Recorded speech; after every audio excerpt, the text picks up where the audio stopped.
মঙ্গল শোভাযাত্রা মানেই বিশাল আকারের এসব হাতি, ঘোড়া ও প্যাঁচার মূর্তি। কিন্তু আপনার মনে কি কখনো প্রশ্ন জেগেছে, মঙ্গল শোভাযাত্রায় কেন এত বড় বড় প্রাণী নিয়ে র্যালি করা হয়? এক একটা প্রাণীকে এক এক উদ্দেশ্যে আনা হয়। চলুন জেনে নেই মঙ্গল শোভাযাত্রায় কোন কোন প্রাণী থাকে এবং কেন এসব প্রাণী নিয়ে র্যালি করা হয়। 1989 সালে প্রথম মঙ্গল শোভাযাত্রায় 10টি ছোট ছোট ঘোড়া এবং বিশাল একটি হাতির মূর্তি হাজির করা হয়েছিল। এরপর 1990 সাল থেকে ধীরে ধীরে যোগ হয় বাঘ, কুমির, বানর, প্যাঁচা, কাকাতুয়া, ময়ূর, দোয়েল সহ বিভিন্ন ধরনের পাখি এবং আরো অনেক প্রাণী। মঙ্গল শোভাযাত্রায় যেসব প্রাণীর মূর্তি ব্যবহার করা হয় তারা আমাদের ঐতিহ্য ও সংস্কৃতিকে ধারণ করে। 2017 সালের মঙ্গল শোভাযাত্রায় রাজাকারের প্রতীক হিসেবে বিশাল আকৃতির একটি কদাকার কুমির বের করা হয়। এর মাধ্যমে বোঝানো হয়েছিল কুৎসিত কুমিরটার মতো রাজাকাররা ছিল মানুষ খেকো। বিশ্রী সেই কুমিরটাকে তাই একজন বাঙালি পুরুষ এবং একজন বাঙালি নারীর পায়ের নিচে দেখানো হয়েছিল। মঙ্গল শোভাযাত্রার র্যালিতে হাতি আর ঘোড়া থাকে,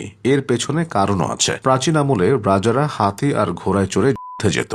বিজয় লাভ করে তারা হাতি আর ঘোড়ায় চড়েই ফেরত আসত। তাছাড়া হাতি হলো বুদ্ধি, ধৈর্য এবং স্থিতিশীলতার প্রতীক, আর ঘোড়া হলো শক্তি, সাহস ও নেতৃত্বের প্রতীক। আমাদের জাতীয় পশু রয়্যাল বেঙ্গল টাইগার। তাই মঙ্গল শোভাযাত্রার র্যালিতে বিভিন্ন আকৃতির বাঘ থাকে। বাঘ হলো শক্তি, সাহস ও প্রতিবাদের প্রতীক। সমাজে অন্যায় ও অশুভ শক্তির বিরুদ্ধে প্রতিরোধের বার্তা বহন করে এই বাঘ। মঙ্গল শোভাযাত্রার আরেকটি পরিচিত মূর্তি হলো প্যাঁচা। এই প্যাঁচা কৃষকের বন্ধু। তারা ইঁদুর খেয়ে কৃষকের ফসল রক্ষায় সাহায্য করে। তাছাড়া প্যাঁচা হলো জ্ঞান ও শুভ বোধের প্রতীক। কখনো কখনো এটি লক্ষ্মী দেবীর বাহন হিসেবেও ব্যবহৃত হয়, অর্থাৎ প্যাঁচা সমৃদ্ধির প্রতীক। এদিকে দোয়েল বাংলাদেশের জাতীয় পাখি হিসেবে শোভাযাত্রায় স্থান পাবে, এটা স্বাভাবিক। স্থান পায় ময়ূরও। বাংলাদেশে আগে সুন্দর পালকের রূপসী ময়ূর দেখা যেত। সুন্দর পাখিটি এখন না পাওয়া গেলেও এটি আমাদের ঐতিহ্যের একটি অংশ।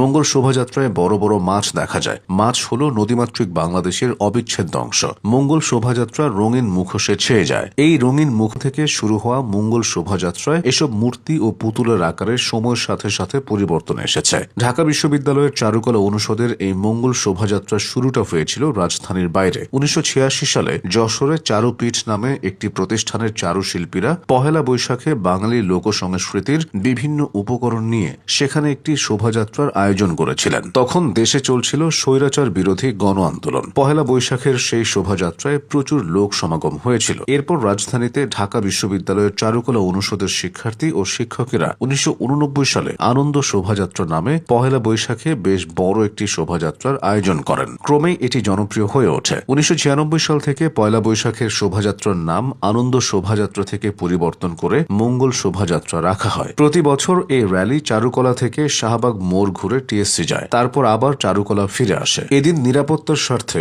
ঢাকা বিশ্ববিদ্যালয় ক্যাম্পাসে পর্যাপ্ত সিসি ক্যামেরা থাকে। 2016 সালের 30 নভেম্বর বাংলাদেশের মঙ্গল শোভাযাত্রা জাতিসংঘের সংস্কৃতি বিষয়ক সংস্থা ইউনেস্কোর সাংস্কৃতিক ঐতিহ্যের তালিকায় স্থান লাভ করে। এর ফলে মঙ্গল শোভাযাত্রা বিশ্ব ঐতিহ্যের অংশ হয়ে যায়। তাই বাঙালির ঐতিহ্য ও সংস্কৃতির এসব হাতি, ঘোড়া, বাঘ, কুমির সহ বিভিন্ন প্রাণীর মূর্তি বিশ্ব দরবারে পরিচিতি পাচ্ছে। কিন্তু এসব নিয়ে সমালোচনাও আছে। অনেকে মনে করেন হাতি ও প্যাঁচার এসব মূর্তি ধর্মের সঙ্গে সাংঘর্ষিক, তাই তারা এসবের বিরোধিতা করেন। এভাবে আলোচনা আর সমালোচনাকে সঙ্গে নিয়েই হয়ে আসছে মঙ্গল শোভাযাত্রা।